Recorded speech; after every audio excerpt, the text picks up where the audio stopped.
Hi guys, my name's Mr. Chicky. Let's read a book called When I Feel Sad.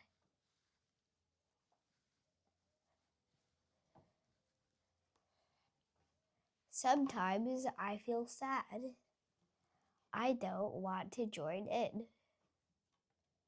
Sometimes I don't want to play or do anything at all.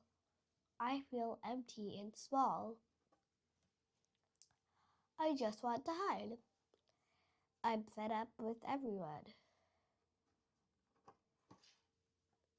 But sometimes sharing how I feel and knowing that someone cares makes me feel better.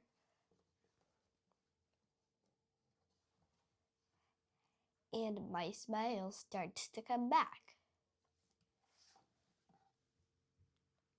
Bye, friends. See you next time.